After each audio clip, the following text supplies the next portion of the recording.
हाय छात्र, good morning student. तो आज हम फिर से आए हैं कक्षा 10 का क्लास लेकर। तो हमारे इस यूट्यूब चैनल में सभी का स्वागत है। तो पिछले बार में कक्षा 10 का आपका जो कार्बन और उसके यौगिक का चैप्टर था, उसमें एल्कीन एल्काइन समूह हो चुका था। आज उसके आगे लेकर आया हूँ एरोमेटिक हाइड्रोकार्बन को लेकर आया हूँ।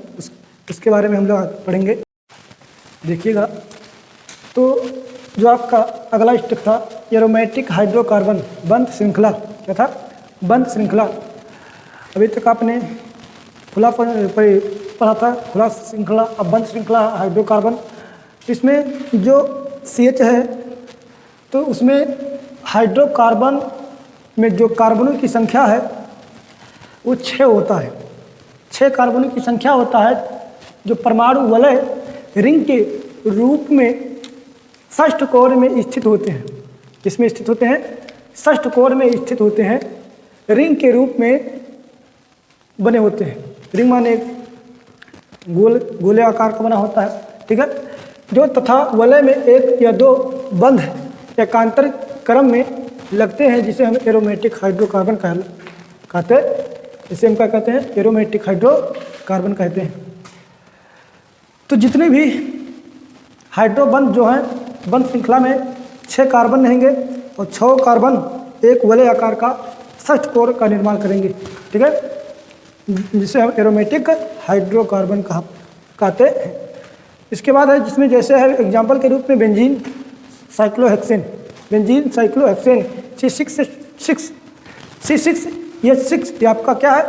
तो बेंजीन है, जिसकी संरचना देखिए इस प्रकार कुछ बनता है। सबसे पहले आपको क्या करना है? 6 कार्बन है तो रिंग के रूप में 6 कार्बन को बिछा देना है। इस प्रकार से आपको 6 कार्बनों को क्या करना है? बिछा लेना है। अब देखिए 6 हाइड्रोजनों की संख्या है तो हम 6 हाइड्रोजनों को लगा लेंगे। 6 हाइड्रोजनों को हम क्या करेंगे? लगा लेंगे इस प्रकार से। देखिए तो इस प्रकार से हम 6 हाइड्रोजनों को क्या कर लेंगे? लगा लेंगे। हो गया ना? लेकिन यहाँ देखो 6 कार्बन तो लगे हैं, 6 हाइड्रोजन तो लगे हैं, लेकिन इसमें देखो जो इनका इलेक्ट्रॉनिक संख्या है, इलेक्ट्रॉनों की संख्या है, पूरा नहीं हो रहा। 2 2 4 2 6 हो रहा ना। इसका मतलब यह है कि इसमें डबल बॉन्ड का प्रयोग होगा, ठीक है। क्या होगा? डबल बॉन्ड का प्रयोग होगा। यहाँ रिंग जो होते हैं तो वो रिंग आपके हमेशा सिंगल बॉन्ड और डबल बॉन्ड से ही बनते हैं। या तो आप सिंगल बॉन्ड के द्वारा बना सकते हैं या डबल बॉन्ड के द्वारा बना सकते हैं। 2 ही स्थिति है इसमें। तो इसमें देखिए अब पूरा हो गया 2 2 4 2 6 2 8, ठीक है, पूरा हुआ ना। इसका भी हो गया 4 2 6 2 8, इसका भी पूरा है 2 2 4 4 8। इस प्रकार से सबका जो हाइड्रोजन की संख्या है पूर्ण होती है, ठीक है। इस प्रकार से हाइड्रोजन की संख्या क्या होती है? पूर्ण होती है। इसको हम कहते हैं बेंजीन की संरचना। क्या कहते हैं? बेंजीन की संरचना कहते हैं। इसके बाद आता है आपका साइक्लोहेक्सेन C6H12। इसका भी इसी प्रकार से बनेगा।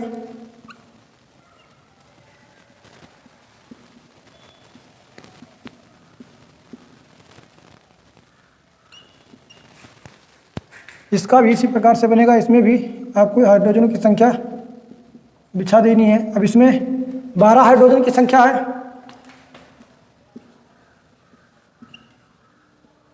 हाइड्रोजन की संख्या इसमें कितना है? 12।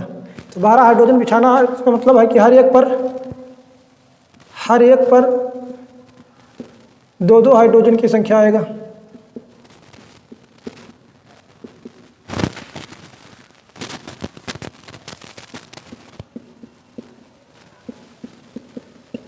इस प्रकार से हर एक कार्बन पर डबल कार्बनों की संख्या आएगी, जिसे हम कहते हैं साइक्लोहेक्सेन की संरचना। ये आपका क्या? साइक्लोहेक्सेन है, जिसमें 6 कार्बनों की संख्या एक दूसरे से बधे हुए हैं। एक बंध से एक दूसरे से क्या हुए हैं? बधे हुए हैं। ये क्या करता है कि हर एक कार्बन 2 हाइड्रोजनों को जोड़ता है। हर एक कार्बन 2 हाइड्रोजनों को क्या करता है? जोड़ता है। इसमें देखिए सबका इलेक्ट्रॉनिक संख्या पूरा है। 2 2 4 2 6 2 8। हर एक कार्बन की इसमें क्या है? इलेक्ट्रॉनिक संख्या पूरा है ना। देखिए आगे चले तो इस प्रकार से ये आपका हो गया। इसके बाद है, स्क्रीनशॉट ले लीजिएगा।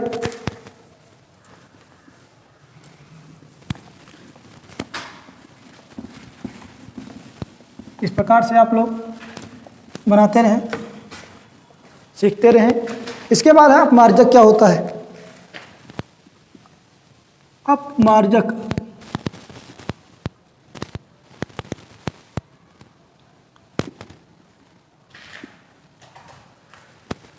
देखिए, अपमार्जक जो है, अपमार्जक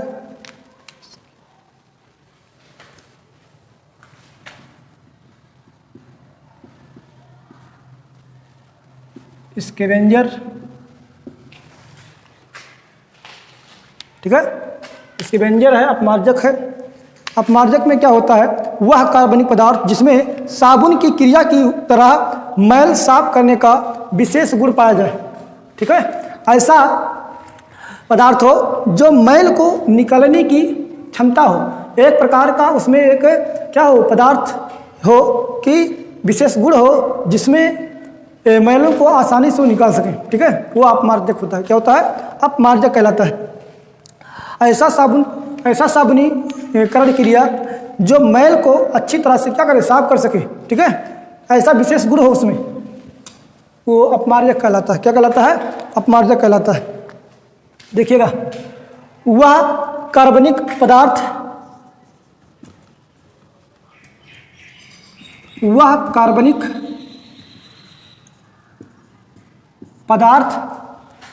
कार्बनिक पदार्थ जिसमें साबुन की क्रिया की तरह, जिसमें साबुन की क्रिया की तरह मैल साफ करें, मैल साफ क्या हो, मैल साफ करने का विशेष गुण होता हो, करने का विशेष गुण होता है, जिसे अपमार्जक कहते हैं, जिसे अपमार्जक कहते हैं। वह कार्बनिक पदार्थ जिसमें साबुन की क्रिया की तरह मैल साफ करने के जो विशेष गुण पाया जाए, वो क्या कहलाता है, तो साबुनीकरण कहलाता है, अपमार्जक कहलाता है। क्या कहलाता है बच्चों, तो अपमार्जक कहलाता है। इसका उपयोग देख लीजिए,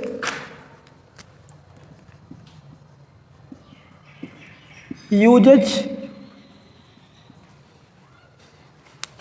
जो इसका उपयोग है, ये घर की वस्तुओं को साफ करने में किया जाता है। क्या किया जाता है, घर की वस्तुओं को साफ करने में किया जाता है ज़्यादातर। और यह प्रबल अम्ल और प्रबल क्षार से प्राप्त या बनाया जाता है। उच्च अनुभार वाले लवण हैं, ठीक है। तो अपमार्जक जो होता है ज़्यादातर घरों में वस्तुओं को साफ करने में किया जाता है, ज़्यादा से ज़्यादा वस्तुओं को साफ किया जाता है। और जो प्रबल अम्ल और प्रबल क्षार होते हैं, ये उच्च अनुभार वाले, अधिक से अधिक अनुभार वाले लवण होते हैं, ठीक है, अधिक से अधिक उच्च अनुभार वाले लवण होते हैं, जिससे ये अपमार्जक घरों में वस्तुओं को साफ करने में किया जाता है। और जैसे यहाँ आप देख लीजिए, एसिड प्लस बेस मिल करके क्या बना लेते हैं, साल्ट। क्या बना लेते हैं, साल्ट। एसिड एंड बेस मिल करके क्या बना लेते हैं, साल्ट बना लेते हैं। देखिए, क्या बना लेते हैं, साल्ट बना लेते हैं। इसका मतलब अम्ल प्लस क्षार बराबर लवण बना लेते हैं। क्या बना लेते हैं, अम्ल प्लस क्षार जब मिलते हैं आपस में, तो वहाँ लवण बनता है, लवण का निर्माण होता है। इसी से क्या होते हैं, हर वस्तुएं साफ की जाती है। स्क्रीनशॉट ले लीजिएगा।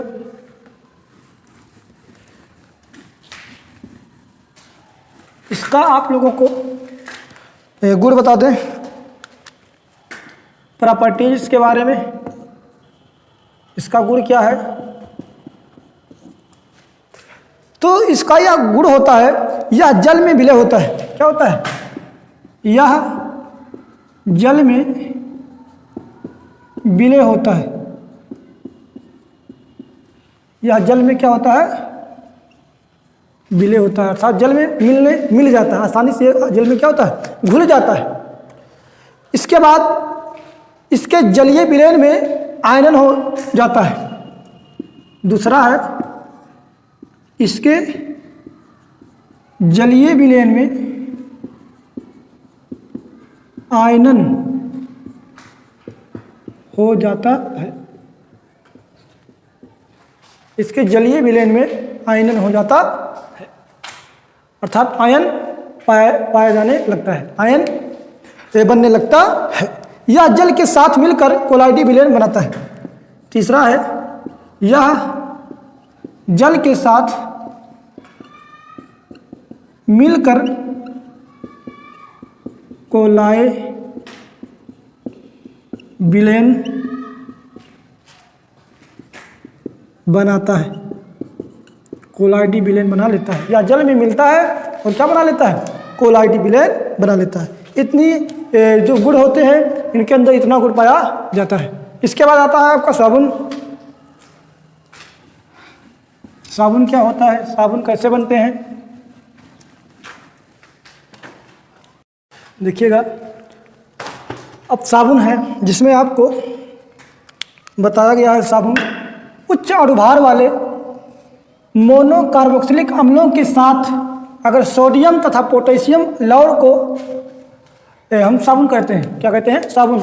उच्च अणुभार वाला, अधिक अणुभार वाला, अगर उसका अणुभार जो है, अणु की संख्या का जो भार होता है, अगर वो अधिक है तो उसमें मोनोकार्बोक्सिलिक अम्ल रहेगा।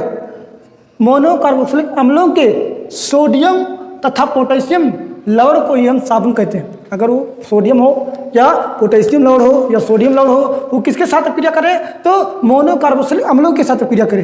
तो उस समय अगर ऐसा क्रिया होगा तो उसी को हम साबुन कहते हैं।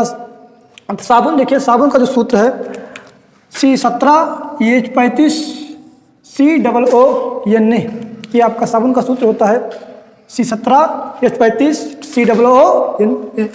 अब इसका निर्माण कैसे होता है, बनता कैसे है, देख लीजिए। देखिए बनता कैसे? साबुन का निर्माण तेल और वसाओं के तनु माने हल्का NaOH सोडियम हाइड्रोक्साइड या पोटेशियम हाइड्रोक्साइड के OH पोटेशियम हाइड्रोक्साइड द्वारा जल अपघटन से साबुन प्राप्त होता है। जब किसी तरल पदार्थ या वसा वाला, जितने भी हल्के वसा या तेलीय पदार्थ होते हैं, वो सोडियम हाइड्रोक्साइड या पोटेशियम हाइड्रोक्साइड द्वारा जल अपघटन कराया जाता है और उसी जल अपघटन के द्वारा आपका साबुन प्राप्त किया जाता है। जैसे यहाँ कराया गया है, देखिएगा, C2O C17H35 लिया गया है, इसका 3 भाग लिया गया है, CHOCO C17H35 C2OCO C17H35। इसमें आपका हमने बताया था जो हमारा तेल या वसा वाला चीज़ें हैं उसमें NaOH सोडियम हाइड्रोक्साइड मिलाया जाएगा। तो इसमें सोडियम हाइड्रोक्साइड मिलाया गया है, जिसमें आपका क्या बन रहा है? CH2OH CHOH C2OH, 3 भाग बन रहे हैं और तीनों मिल करके आपका साबुन का निर्माण कर लेता है। C17H35 COON, यही आपका क्या बन गया? साबुन निकल गया। तो इस प्रकार से साबुन का निर्माण की जाती है। तो अब आगे बढ़ेंगे, जिसमें साबुन का गुण क्या होता है, देखिएगा, स्क्रीनशॉट ले लीजिए। तो साबुन के गुण में साबुन किस काम आता है? साबुन बहुत सारे धोने में, कपड़े धोने में, हर चीज़ वस्तुओं को साफ करने में। ठीक है, इसका जो गुण है, प्रॉपर्टीज है साबुन, सबसे पहले देखिए, यह तो जल में विलय होता है। जल में क्या होता है? साबुन विलय होता है। अर्थात ये अच्छे से जल में मिल जाता है। ये अच्छे से क्या होता है, जल में मिल जाता है और यह अत्यंत उपयोगी होता है। यह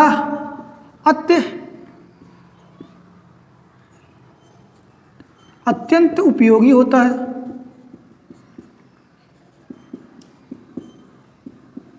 इसका मतलब है इसका उपयोग ज़्यादा है, ठीक है। और इसका स्वैच्छिक कारक क्रिया सर्वबाधित होता है। इसका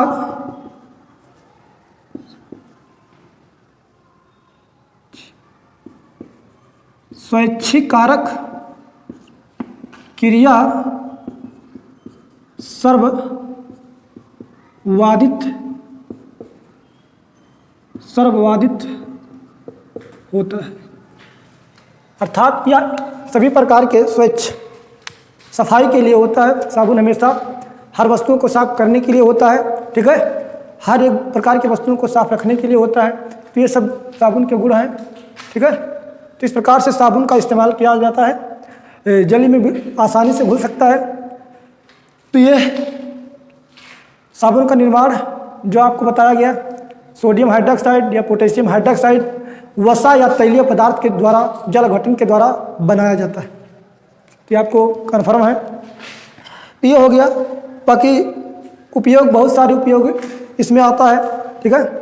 जल, ये कठोर जल में जो होते हैं, देखिए साबुन में दो भाग है। साबुन में दो भाग है। एक होता है, देखिए जो C17H35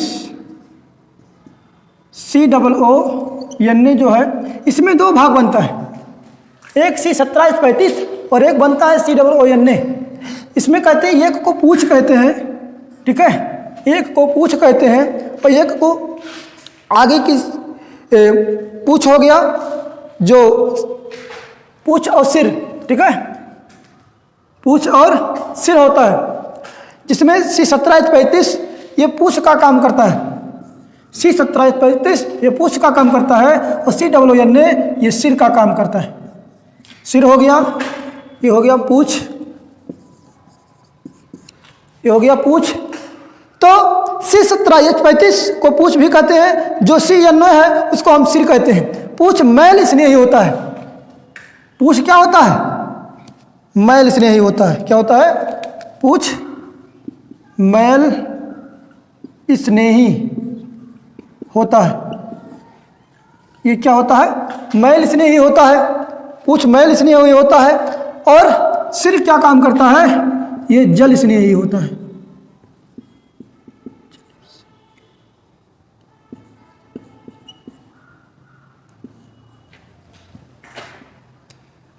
स्नेही, ठीक है। तो मैं जो C17 जो पूछ होता है, ये पूछ जो काम करता है C17H35, ये मैल को निकालने में मदद करता है। मैल को निकाल देता है वस्तुओं से। तो मैल को निकालने करता है था, मैल स्नेही है। और COO ये सिर है। सिर का भाग काम करता है, जिसे हम कहते हैं जल स्नेही। ये जल में मिल करके बाहर ले जाते हैं, ठीक है। तो ये आपका साबुन हो गया। इसके बाद आएगा आपका, इसमें निर्जलीकरण क्रिया आएगा। तो कुल मिलाकर के साबुन आपका बनाना, उपयोग, ठीक है। सिर और पूछ जो मैल स्नेही है, जल स्नेही है, यहाँ तक कंप्लीट हो चुके हैं। इसके बाद अगला पार्ट, चौथा जो पार्ट होगा आपका निर्जलीकरण होगा, ठीक है। निर्जलीकरण होगा, शिष्ट अपक्रिया होगा, समिष्ट अपक्रिया, एस्टरीकरण अपक्रिया होगा। तो ये आपके चौथे पार्ट में आएगा। तो आज का वीडियो यहीं समाप्त करते हैं। तो आप अगर ये वीडियो पसंद आया तो अधिक से अधिक लाइक और शेयर, सब्सक्राइब जरूर करें और बेल आइकन को जरूर दबाएं, जिससे जो भी नया वीडियो है उसका नोटिफिकेशन आप तक जल्द से जल्द पहुंचे। और अपने दोस्तों और जितने भी छात्र हैं उनके साथ भी शेयर करें, जिससे जो लॉकडाउन की समस्या अभी तक बनी रही है वो उस वीडियो को देख सकें, ठीक है, पढ़ सकें। तो अधिक से अधिक वीडियो को शेयर करें, लाइक करें, सब्सक्राइब करें। जय हिंद, जय भारत, थैंक यू।